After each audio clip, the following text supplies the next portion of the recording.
Welcome back to the Make Time for Success podcast. This is episode number 282.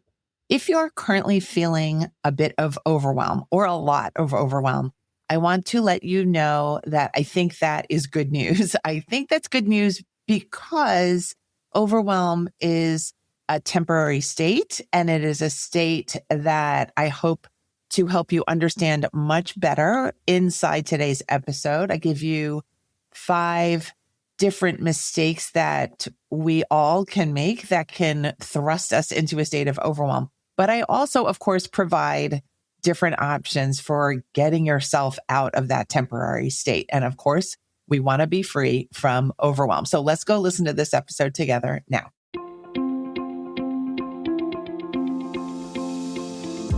Hi, I'm Dr. Christine Lee, and I'm a psychologist and a procrastination coach. I've helped thousands of people move past procrastination and overwhelm so they could begin working to their potential. In this podcast, you're going to learn powerful strategies for getting your mind, body, and energy to work together so that you can focus on what's really important and accomplish the goals you want to achieve. When you start living within your full power, you're going to see how being productive can be easy and how you can create success on demand. Welcome to the Make Time for Success podcast. Hi, everyone. I want to introduce to you the topic of this episode, and that is to explain some of the core reasons why people fall into overwhelm. I have noticed that it is a very common state that people can find themselves in. I certainly am not immune to the state myself, but I do understand it. And I do want to share with you 5 of the most common mistakes that lead us to have only overwhelm as a choice. And then, of course, I'm going to explain how to reverse engineer that overwhelm so that you get rid of it and so that you can just live your life and do the things that you really want to get done and feel the way you really want to feel. So I'm going to start with the list of 5 mistakes, and then I'm going to do a short ending message about how to reverse engineer the whole thing. The first mistake that I see people making is they are working without a sense of a bigger vision for what they want to see happening. So essentially, they're lacking vision. It's not that they don't want things to be great. They really do.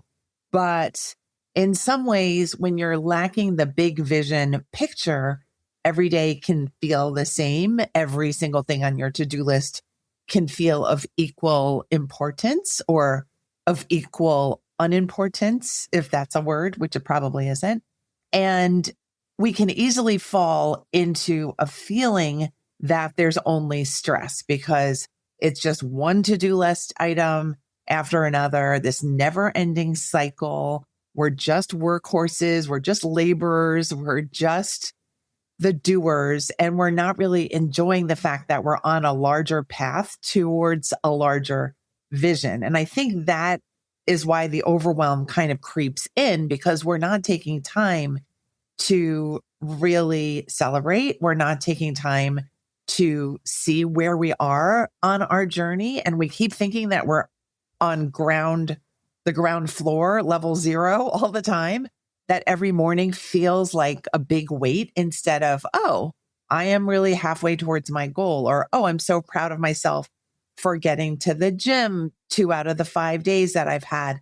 There is that feeling like, what is this all about? That you're wondering what your purpose and your vision are. So I'm going to suggest now that you take a moment to really figure out, what are the details? What is the path that I'm trying to build? What is the end goal that I'm looking towards? And then see yourself as being on that path rather than being on ground 0 all the time. The ground floor, the ground level. I'm mixing all the words, but you know what I mean. Have a vision, see yourself as gliding towards that vision, and just be committed to that vision too. I think that really does help to stave off overwhelm, is when you think, I've got this nailed down. I know where I'm going. Nobody can stop me. So that's the first mistake is lacking vision. The second mistake is that you are in overwhelm because you're guided by your fear rather than by any vision. When we don't have vision, then what happens? Our fears creep in too. The fear and the overwhelm step in to say, hi, we're here, we're visiting.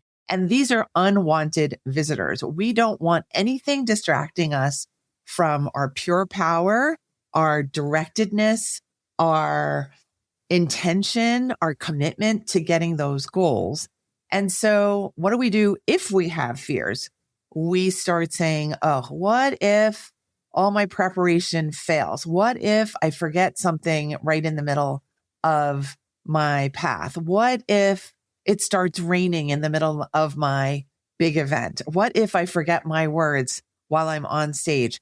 We can what if ourselves to death, honestly. And I don't want you to do that. I want you to get away from the negative predictions. Those are the what if statements, the what if questions. We want to say, instead of what could go wrong, we want to really dig into how am I going to feel when I achieve my goal? What is it going to look like when I fulfill my vision? And then guess what happens? There's no room for fear at that finish line. There really isn't, because you're going to be enjoying yourself. So there really shouldn't be room for fear and overwhelm when you're starting. Even if you are on the ground floor of your path, you're at the starting line, you should clear yourself of fear.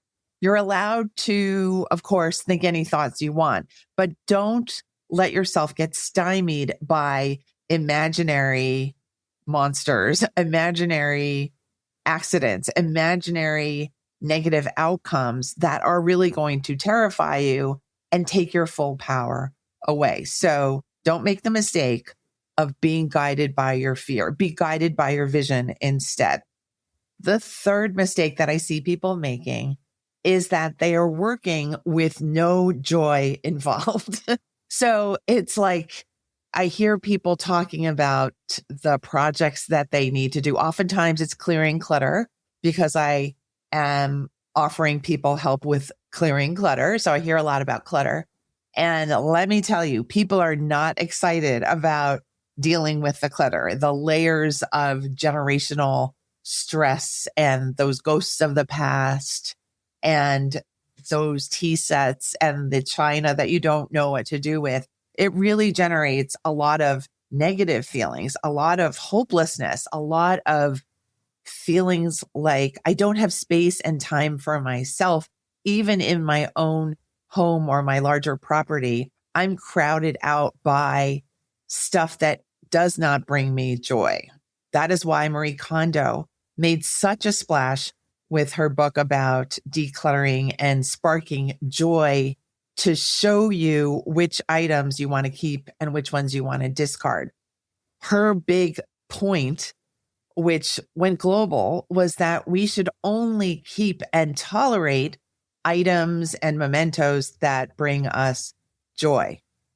When we don't, we are living with things that bring up other feelings like distress, wastefulness, feeling constrained, feeling overwhelmed, and we just want to spark joy in our spaces. We no longer want to be looking around our house feeling overwhelmed and stressed and unhappy. So figure out, how do I add joy into my environment? How do I add joy into my work process? Whether it's setting yourself up in the morning at your desk, or if you're working on a farm, for instance, how do you get yourself up feeling fully energized and excited to greet the day and the tasks of the farm? No matter what your occupation is, there is a way to add joy, especially if you've been living in overwhelm for the past weeks or months. It's time. It's really time. You are very much allowed to create your work style and to add joy wherever you can. We need to change things up in this direction, and joy never hurt anyone. Okay. The fourth mistake that I see people making is that they are in a state of decision paralysis. So what is decision paralysis? It sounds bad, right? It sounds like you are afraid to move. And that's what it is. It's not a literal paralysis, thank goodness, but emotionally and cognitively, your brain and body are telling you you are too overwhelmed to make a good decision. So you must stop. And that leads to a feeling or a state of decision paralysis, where even small decisions like, what do I need from the grocery store, triggers overwhelm, and it's an overwhelming trigger. Both are happening. And of course, we want to be able to wake up in the morning feeling like I've got the groceries covered. That is easy. I've got my next decisions handled. I've thought this through. I trust myself and I'm going to go forward, even though it feels challenging, even though I don't know everything about what's going to happen in the outcome. I'm going to go with this feeling of confidence. And that's really what happens when you get out of decision paralysis. You find confidence. When you're in paralysis, all you're stuck with is a whole batch more of fear, a whole batch more of time loss, a whole batch more of stress, because you know things are eventually going to have to be decided. So do yourself a favor. And the moment you sense decision paralysis coming in to join fear and overwhelm, you think to yourself, okay, what am I going to choose? Because guess what? When you make a choice, although it's never guaranteed that you're going to win on the other end of a choice, you are going to get freedom from paralysis and you are going to get information because you have done the big girl, big boy movement of saying, I choose this. And things are going to get clearer because you made that choice. So paralysis is never the best option in my view. So avoid making that mistake. The fifth mistake that I want to tell you about is when we decide that we're so in love with our thoughts that we lose sight of the fact that we need to take action too. So the fifth point is basically that you are stuck in a pattern of overthinking without maybe even knowing it. So you may just be thinking to yourself, oh, I just need to think this through again. Oh, I just need to rewrite this a fourth time. Oh, I need to delay the deadline because I'm not ready and I have more thoughts to review or to come up with. So it might be creativity that you want to have room for. It might be feeling like you just need a little more time. But there comes a time when you really are overdoing things and you are overthinking things. And by the very nature of the word overthinking, you've already diagnosed yourself that you've already thought enough, that you've already done a sufficient amount of consideration. And we don't want to forget that we need to add action to every path that we're on. Otherwise, it's really not a path. It's just a thought. So thought plus action equals a path. Let's put it that way. And without thought, action can be problematic. And without action, thoughts are just thoughts. So make your life a little more exciting. It's okay. You can handle the excitement and you will always be in control of your own life and your own energy. So make sure to avoid the paralysis and make sure to avoid just thinking, because thinking can be fun and all, but adding action really gets you going and it really clears the overwhelm. So to review the 5 mistakes, they are 1, lacking vision, 2, being guided by fear, 3, feeling crappy and lacking joy, 4, staying in decision paralysis, and 5, being all thought but no action. So all of those states, and those states combined, of course, will invite fear and overwhelm to just escalate. And no wonder we're feeling like we can't do anything. We're burned out, we're tired, we're frustrated, and we're overwhelmed. So instead of yelling at yourself, which will make you more afraid, more embarrassed, and more overwhelmed, I want you to stop and I want you to do one of these 5 things, which is the reverse engineering that I talked about at the beginning of this episode. 1, you want to develop a vision. So it can mean 5 minutes with canva.com, making great pictures of what you want to see, what you want to do, what you're envisioning, what you're hoping for. Get yourself clear about what you really want to have happen. 2, you can move away from fear. Remember that fear is false evidence appearing real. That's the acronym. Fear is when you're really kind of obsessed about the outcome that you don't want to have happen. And I'm going to advise you to get obsessed with your big vision instead. It is always more fun, and you will always get a better payoff when you focus on the right things. The third thing that you could do is add joy. For me, it's always breathing. It's always stepping outside. It's always taking a break. It's always remembering, oh, this is going to change soon anyway. It's remembering I could put on some disco or Michael McDonald on the radio, and I know I can change my mood, my energy, and my joy just by adding music. Sometimes I take a nap because naps are wonderful. So figure out what enables you to add joy right away and add it into the recipe of productivity that you have at any point that you want.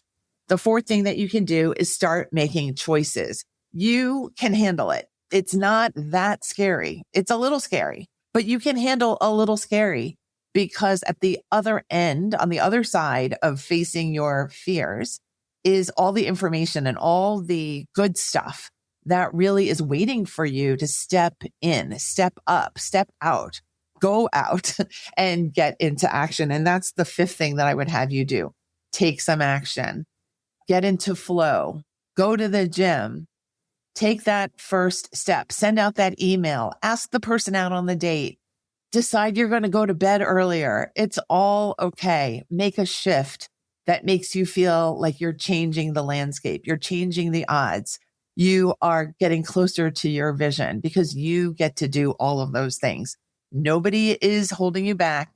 Your fears and your overwhelm might be, but no one else, no other factors are. So step up, step out, go have fun. I hope this really helps you get out of any state of overwhelm or fear that you might be in now. It really is time to emerge. I hope you have the most beautiful day. If you would like a worksheet to figure all this out and remind yourself of the 5 mistakes and the ways to get out of overwhelm, I invite you to go to maketimeforsuccesspodcast.com/joy. Again, it's maketimeforsuccesspodcast.com/joy, and you'll be off to the races, I'm sure. I will see you next Thursday. Thanks so much for joining me on the podcast. See you soon. Thank you for listening to this episode of the Make Time for Success podcast. If you enjoyed what you've heard, you can subscribe to make sure you get notified of upcoming episodes. You can also visit our website, maketimeforsuccesspodcast.com, for past episodes, show notes, and all the resources we mention on the show. Feel free to connect with me over on Instagram too. You can find me there under the name Procrastination Coach. Send me a DM and let me know what your thoughts are about the episodes you've been listening to. And let me know any topics that you might like me to talk about on the show. I'd love to hear all about how you're making time for success. Talk to you soon.